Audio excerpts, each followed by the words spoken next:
네, 하겠습니다. 그래서 초록우산 어린이재단 얘기를 할 건데, 그 기존에 우리가 뭐 유니세프라든가 월드비전 같은 단체들을 이미 몇 번 봤기 때문에 사실 비슷한 내용들이 조금 많아서 뭐 중요하지 않다는 건 아니고 다른 어떤 NGO에서도 많이들 하고 있는 부분은 조금 많이 생략을 하고 초록우산 어린이재단의 특징이 무엇인가 그거에 초점을 맞춰가지고 내용을 준비를 했습니다. 물론 일반적인 얘기는 조금 할 거예요. 홈페이지랑 뭐 유튜브 뭐 그리고 사업 보고서는 홈페이지에 올라와 있는 거고 이렇게 다 있는데 유튜브는 잠깐 보면은 뭐 월드비전이나 유니세프 같은 경우에는 자기들 뭐 자기 단체를 홍보한다거나 아니면은 좀 진지한 얘기들이 많이 있는데 여기는 무슨 토마토 달걀 볶음이 있고 그리고 약간 토론식으로 이렇게 해놓고 좀 뭔가 그 구호재단 같지 않은 그런 느낌적인 느낌의 좀 재밌어 보이는 컨텐츠들을 많이 올려놨어요. 그래서 조금 다가가기 쉽게 만들려고 이런 컨텐츠들을 만든 게 아닌가라는 생각이 들고 혹시 관심 있으면 한번 보세요. 재밌는 자료들이 많이 있을 것 같으니까 한번 보시고요. 그리고 인스타그램도 있고 인스타그램에서도 그 여러 가지 공지사항 같은 것들 제일 빠르게 볼 수 있는 거니까 한번 보면 좋고 사업 보고서도 여기서도 이제 매년 올라오는데 작년 사업 보고서가 올라와 있기 때문에 홈페이지 가서 확인할 수 있습니다. 그래서 오늘 발표할 내용은 거의 대부분 홈페이지랑 사업 보고서에 있는 내용들을 바탕으로 만들어진 자료입니다. 얘네가 그 초록우산 어린이재단이 그냥 우리나라에서만 있는 단체라고 생각을 하는 사람들이 좀 많은데 사실 저도 이게 국제적인 단체라는 거를 잘 몰랐었고 근데 그 뿌리를 보면은 이것도 우리나라에서 시작을 한 단체는 아니고요. 1938년에 이제 그 차이나 칠드런 펀드라고 그 미국에서 온 선교사인지 목사인지가 이제 만들었고 그 당시 전쟁 중이었기 때문에 이제 일본이랑 전쟁을 하고 좀 폐허가 된 그런 곳에서 어린아이들을 돕기 위해서 만들어진 재단이고요. 그게 1951년에는 이제 크리스천 칠드런 펀드라고 이름을 바꿨어요. 이때 이미 좀 우리나라 한국이라든가 뭐 몇몇 나라로 지부가 좀 확장이 됐기 때문에 차이나라는 이름을 떼고 이제 크리스천이라는 이름을 붙였는데 똑같이 CCF였죠, 그때는. 근데 나중에 가서 이제 그 사실 기독교를 뭐 종교적인 행사나 활동은 전혀 안 한다고 합니다. 그 당시에도 안 했다고 하는데 크리스찬이라는 이름이 붙이니까 어떤 종교적인 단체라고 생각을 하는 사람들이 많아서 그런 오해를 덜기 위해서 크리스찬이라는 이름을 빼고 지금은 차일드 펀드라는 이름으로 활동을 하고 있고 그리고 2002년에 이게 차일드 펀드 엘리언스가 됐는데 그때 11개국이 이제 NGO 11개국의 뿌리를 든 NGO들이 연합을 해서 출범을 한 게 차일드 펀드 엘리언스라고 합니다. 근데 이제 2020년에 12개국으로 한 나라가 더 들어왔고 마지막으로 들어온 나라가 이탈리아 들어왔고요. 지금 보시면 캐나다, 미국, 뭐 유럽의 뭐 프랑스나 뭐 스페인 뭐 이런 나라들이 있고 한국, 일본, 호주 뭐 이렇게 각각 이게 멤버 컨트리니까 각각 지역에 기반을 둔 NGO들이 좀 독립적으로 활동을 하는 NGO들인데 그것들이 하나로 차일드 펀드 엘리언스로 연합을 이루고 같은 목표를 가지고 활동을 하고 있다. 그리고 이 각각의 NGO 단체들이 그 어떤 지역에서 활동을 하고 있는지를 나타내는 게 그 연두색이죠. 연한 초록색이고. 물론 회원국 안에서도 활동을 많이 합니다. 그리고 해외에서도 활동을 하고 있다고 알면 될 것 같고요. 홈페이지에 가보면 차일드 펀드 엘리언스라는 단체가 어떤 미션을 가지고 있는지 설명이 되어 있는데 아동들의 권리, 잠재력, 그리고 아동의 행복을 증진시키고 지속 가능한 해결 방안을 만들어 간다. 이런 얘기들이 써 있죠. 뭐 미션이나 비전 뭐 이런 거는 워낙에 일반적인 얘기를 해서 그렇게 와닿는 건 많이 없더라고요. 그냥 좋은 목적을 가지고 하고 있다라고 본인들은 주장을 하고 얘네가 2016년에서 2021년 5년 동안의 어떤 플랜 같은 게 있었는데 이거는 뭐 원래 하던 거 많이 하는 거고 옹호 활동 원래 하던 거 많이 하는 거고 긴급고 상황에서 재난 위험 경감 사업 강화. 이것도 원래 하던 거 많이 하는 거고. 마지막에 파트너십 강화 및 확대가 있는데 이게 파트너십이 지금 12개국이라고 했잖아요. 그래서 한 3개국 정도를 더 늘리는 거를 목표로 하고 있더라고요. 그래서 다른 나라의 단체를 좀 끌고 와서 엘리언스 안에 넣으려고 좀 시도를 하고 있다. 정도 알고 계시면 될 것 같고요. 그리고 초록우산 어린이 재단 자체의 비전이라든가 핵심 가치 이런 거는 차일드 펀드 엘리언스랑은 조금 달라요. 그래서 이제 파워포인트로 정리를 하려다가 그냥 홈페이지에 자세히 잘 소개가 돼 있는 것 같아서 홈페이지를 보고 말씀을 드릴게요. 연역을 보면은 이제 기독교 아동 복림의 크리스천 칠드런 펀드라고 했죠. 그 CCF가 한국 지부를 설립을 했다. 클라크 목사 이분이 그 창립자이고요. 1948년에 이제 우리나라도 전쟁을 겪었을 때니까 폐허가 된 그 한국에서 그 어린아이들을 돕기 위해서 만들어진 단체고 그 다음에 한국 어린이재단이라는 이름을 가지고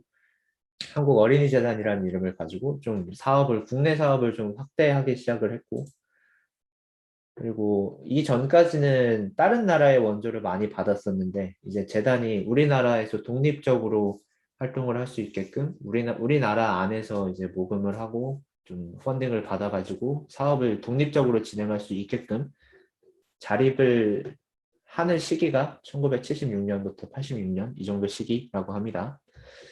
86년에 외원 지원을 종결했다. 86년에 완전히 재정적으로 자립을 했다는 얘기죠. 국내 복지 사업을 확장을 하다가 이제 해외 아동 돕기까지 시작을 한 게 90년대 말, 2000년대 초반이다. 지금은 뭐 열심히 하고 있다라고 하는데 2010년부터 쓴 게 초록우산 어린이재단이라는 이름으로 불리기 시작을 한 게 이때 2010년 때부터라고 합니다. 그래서 이게 예전에 CCF 한국 지부였다가 한국 어린이재단, 뭐 한국 복지재단 이렇게 바뀌어가지고 2013년이네. 2013년에 초록우산 어린이재단이라는 이름으로 본격적으로 불리게 됐다는 거고 역사를 보면 알겠지만 원래는 해외에서 지원을 받는 단체로 시작을 했고 그냥 CCF의 한국 지부 이런 느낌으로 시작을 했는데 점차 독립을 하기 시작을 하면서 우리나라에서 독립적으로 활동을 하는 NGO가 되었다는 거고 그래서 미션이나 핵심 가치 이런 게 약간은 다른데 뭐 어쨌든 비슷비슷합니다. 그 차일드 펀드 엘리언스랑 조금씩 다른 얘기를 하긴 하는데 거의 비슷하다고 보면 되고요. 아동 중심, 자기들은 뭐 전문성이 있는 역할을 한다, 투명성, 변화를 도전한다. 그래서 아동의 삶의 질, 뭐 역량 강화, 친화적 환경 개선. 여기서 조금 느낄 수 있는 거는 뭐냐면은 그냥 뭐 먹고 사는 문제 말하자면은 그 유니세프 이런 데서 많이 신경을 쓰는 뭐 식량을 지원을 해준다거나 아니면 기반 시설을 만들어준다거나 그런 것도 당연히 하고 있지만 그 역량 강화라든가 뭐 친화적 환경 개선 이런 거는 좀 조금은 그것보다는 조금 위에 있는 문제잖아요. 의식주가 어느 정도 해결이 되고 나서 이 사람들이 조금 어려운 아동들이 사회에 나와가지고 좀 더 제대로 된 역할을 할 수 있는가, 제대로 교육을 받고 제대로 사회화에 성공을 할 수 있는가 이런 부분에 더 많이 관심이 있다고 보시면 될 것 같습니다. 그리고 우리나라에서 아동 옹호 활동 같은 것들을 하는데 여기서 좀 말하고 싶었던 게 UN 아동 권리 협약이라고 있는데 아마 아시는 분들이 좀 많을 것 같아요. 근데 차일드 펀드 엘리언스도 그렇고 그리고 우리나라의 초록우산 어린이 재단도 마찬가지로 UN 아동 권리 협약에 좀 근거를 두고 여기에서 말하는 가치들을 보존해주기 위해서 활동을 한다라고 이야기를 하고 있어요. 그래서 여기서 뭐 의견 존중, 참여의 자유, 뭐 폭력과 학대로부터 보호, 그리고 여가 놀이를 할 수 있는, 그리고 안전한 환경, 기본적인 생활 수준 이런 것들을 자기들은 보호하기 위해 노력을 하고 있다라고 얘기를 하는데 유엔 아동 권리 협약이라는 게 뭐냐면 유엔에서 1989년에 채택이 된 협약이고 이게 우리나라 같은 경우에는 91년에 비준을 했다. 북한이 조금 더 일찍 비준을 했죠. 소말리아도 비준을 한 상태고 그래서 되게 많은 국가들이 참여를 하고 있는 그런 거고 내용을 보시면은 그냥 아동의 뭐 생존 권리, 기본적인 권리들을 얘기를 하고 있는데, 우리가 소년법이 따로 있고 소년원이 따로 있는 그 근거가 그 유엔 아동 권리 협약의 근거를 두고 있다고 하더라고요. 미성년자 범죄자에 대해서 지금 좀 가끔씩 말이 좀 나오고 있죠. 소년법이 개정이 돼야 된다. 근데 그걸 함부로 개정하지 못하는 이유가 유엔 아동 권리 협약에 있다고 하더라고요. 그냥 얘기들을 들어보면은 이게 처음에 채택이 된 이후에 아무런 뭐랄까 그 아무런 변화를 시도를 안 하고 있다. 그래서 조금 현 실정에 맞는 변화가 필요하다라는 얘기들을 하고 있는데 어쨌든 어, 기본적인 권리들을 표현한 협약이고 지금 초록우산 어린이재단은 이 유엔 아동 권리 협약에 근간을 두고 자기들의 어떤 핵심 가치라든가 목표를 맞췄다 정도 알고 계시면 좋을 것 같아요. 여기까지가 이제 그 초록우산 어린이 재단이 어떤 가치를 가지고 있는지 조금 말씀을 드린 거고 실질적으로 어떤 활동을 하고 있는지를 이제 이야기를 할 건데 일단 재정 규모를 보면은 2020년에 수입 총계가 2,137억 정도 되죠. 근데 이게 유니세프나 월드비전이 우리나라에서 한국에서 모금 맥을 따로 따져보면 유니세프는 1,200억, 월드비전은 2,500억이었기 때문에 유니세프보다 한 2배 정도 큰 재단, 우리나라에서는 2배 정도 큰 재단이라고 생각을 하면 될 것 같아요. 물론 그 전 세계를 놓고 보면 유니세프는 뭐 7조, 8조 이 정도가 되니까 비교가 안 되지만 우리나라에서만 놓고 보면 월드비전보다는 조금 작은데 유니세프보다는 2배 정도 큰 재단이라고 보시면 될 것 같습니다. 그래서 여기에서 어디에 가장 돈을 많이 쓰는가? 그게 이 재단에서 가장 중요시하는 사업이 되겠죠. 그래서 그 돈을 어디에 가장 많이 쓰는지를 살펴봤는데 일단 국내 사업이 전체 76%고 해외 사업이 10%니까 훨씬 많이 쓰죠. 그래서 국내 사업에 훨씬 더 관심이 많은 재단이라고 보면 될 것 같고 그 중에서도 돈을 많이 쓰는 게 이제 가정 환경, 뭐 방과후 교실, 양육 지원, 보육비 지원 이런 거고 그리고 기초보건과 복지, 의료비 지원, 주거비 지원, 심리치료 뭐 이런 가장 기초적인 그런 게 들어가 있고 교육과 여가문화에는 뭐 초록우산 드림 오케스트라, 드림 합창단, 문화예술 지원 그리고 조금 있다가 살펴볼 인재 양성비 지원 이쪽이 17% 전체 모금액의 17% 정도가 여기에 사용이 된다. 그리고 이것도 조금 이따 볼 거예요. 0.35%가 연구조사에 들어가는데 이게 어디에 들어가는지 볼 거고. 그리고 해외 사업은 이것도 기초보건과 복지랑 교육과 여가문화 이쪽에 가장 많이 쓰이는데 보면은 그냥 질병 퇴치, 기초보건 그리고 초등교육, 중등교육 이렇게 돼 있죠. 그래서 해외 사업 같은 경우에는 다른 재단과 그렇게 크게 차이가 없다. 국내 사업 근데 이제 다른 어떤 단체들과 달리 국내 사업에 조금 더 초점을 맞추고 있고 그 중에서도 뭐 인재 양성비, 뭐 가정 환경 이런 거에 관심이 많다 이렇게 생각을 하고 계시면 될 것 같습니다. 국내 아동 지원을 좀 살펴볼 거예요. 여기에 가장 관심이 많으니까. 그 중에서도 인재 양성 지원 이쪽을 제가 좀 눈여겨보고 있는데 예전에 제가 한번 보여드린 적이 있는데 우리나라에서 애를 낳아서 대학을 졸업할 때까지 얼마나 돈을 쓰느냐. 이제 그러니까 소득 구간별로 다르긴 하지만 어마어마하게 많은 돈을 쓰고 있죠. 300에서 400 사이만 되더라도 3억 4천만 원 쓰고. 근데 이것도 같은 소득 구간이라도 서울은 평균이 4억이 넘어가고 그리고 가계 소득이 600만 원 이상 넘어가는 집은 10억을 쓰고 정말 어마어마하게 많은 돈을 쓰고 있죠. 근데 무슨 얘기냐면 우리나라에서 그 뭐랄까 평균적인 교육 지원을 받는다. 그러니까 평균적이라는 게 다른 사람들이 받는 만큼 교육 지원을 받으려면 이 정도로 어마어마하게 많은 돈이 필요한데 저거는 저 정도의 어떤 사교육이라든가 이런 교육 지원을 이게 옳고 그르냐를 떠나서 다른 사람들이 받는 만큼 교육 지원을 받기에는 정말 엄두도 안 나는 그런 금액일 수 있는 거죠. 누군가에게는. 그래서 그런 아이들이 조금 남들이 받을 수 있는 그런 교육을 받고 자기의 꿈을 펼칠 수 있도록 도와주는 일을 초록우산 어린이 재단이 하고 있다. 여기서 아이리더 3단계라고 했는데 처음에 그 지원을 받을 그럴 청소년들을 심사를 해가지고 처음에 재능 탐색 이런 것도 해주고 진로 결정을 해주고 나중에 전문성 향상 및 경력 확장 뭐 이런 29세에서 24세 그러니까 대학생 정도 되는 나이의 아이들이죠. 이런 아이들에게까지 후원금을 연간 최대 1,000만 원을 지급을 하고 있다.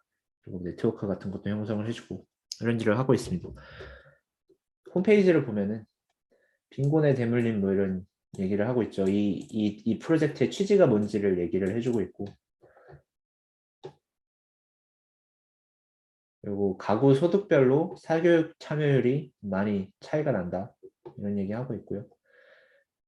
그래서 꿈을 갖는 것조차 현실이 어려운 그런 아이들에게 우리가 지원을 해주고 있다. 이런 얘기를 하고 있고 그 지원을 받아가지고 좀 잘된 케이스들이 여기 있죠. 그 펜싱 에페 금메달리스트 박상영 저도 이 사람 경기하는 거 본 것 같은데 이 사람이랑 기계체조 마루 금메달 이 사람이랑 초록우산 어린이재단에 그 지원을 받았다 라는 거고 그리고